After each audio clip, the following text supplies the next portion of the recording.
Nggak bakalan ada habisnya kalau kita mau bahas dari brandnya Poco. Kayaknya tuh selalu kena gitu ya ke target marketnya yang memang anak muda banget.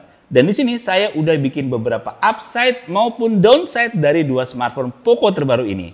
Poco F4 dan Poco F4 GT. Pastinya lengkapin alasan kalian buat beralih ke smartphone ini.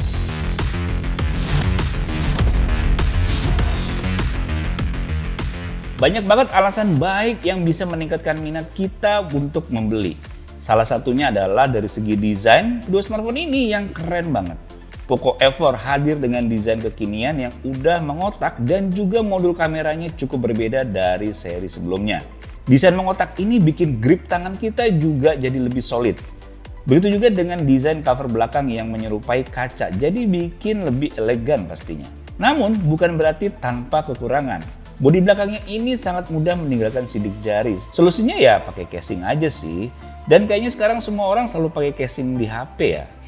Apalagi takut juga ya baret itu si HP kalau ditaruh di tas atau di kantong. Lain halnya dengan Poco F4 GT. Udah deh, kalau bahas desain dari Poco F4 GT sih udah keren banget. Semua yang kita pengen dari HP gaming dihadirkan di desain Poco F4 GT ini. Apalagi yang warna cyber yellow ini. Aksen gamingnya kental banget. Mulai dari sisi kanan kirinya yang bertekstur, dibalut dengan strip orange yang mencuat ke dalam. Garis tegas di tengahnya juga nambahin aksen gaming yang kuat. Dan yang saya suka sih RGB lightnya juga ada, walaupun cuma sebatas di modul kameranya aja. Tapi cukup untuk nambahin nilai keren di HP ini. Di modul kameranya juga diberikan tekstur lagi dengan bertuliskan freezing untuk menandakan bahwa smartphone ini tuh dingin terus. Dan speedies yang menandakan kalau HP ini tuh kenceng. Nggak cuma itu, flash dan aksen petirnya juga terasa pas aja nih di Poco F4 GT ini. Kalau kita bahas Poco seri F, kita tahu ya kalau HP seri ini tuh flagship killer.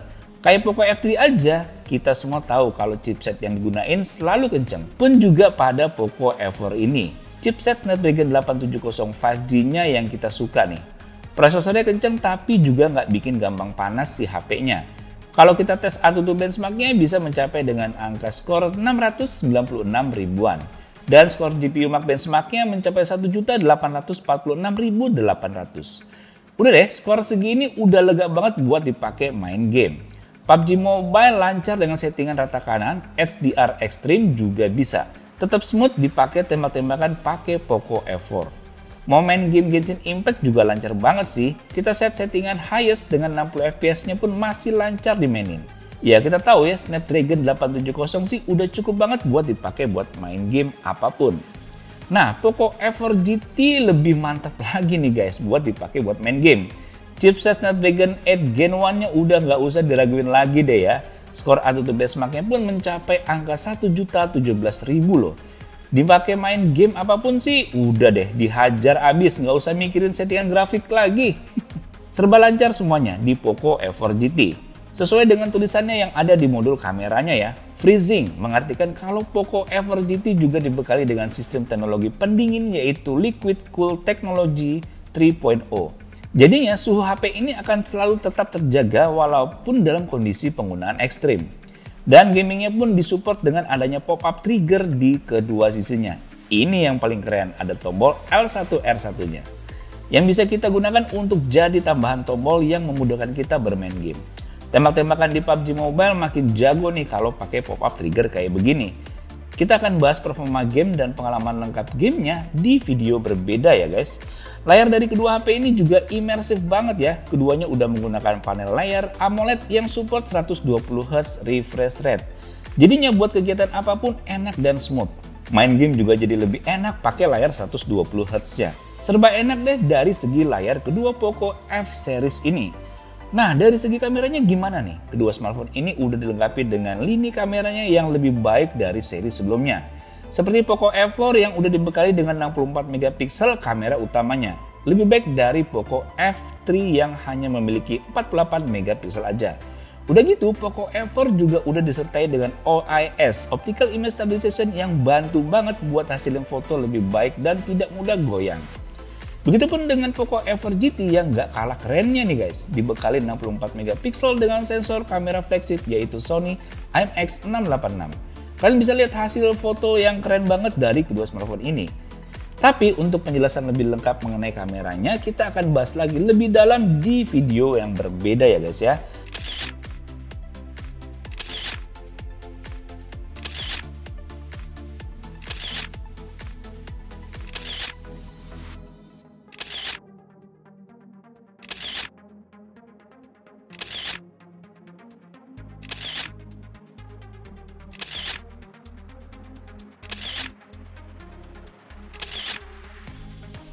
Baterai dari kedua smartphone ini sebenarnya nggak terlalu spesial ya, karena berkapasitas hanya 4700 mAh aja. Tapi setelah penggunaan sehari-hari ternyata cukup juga ya untuk seharian.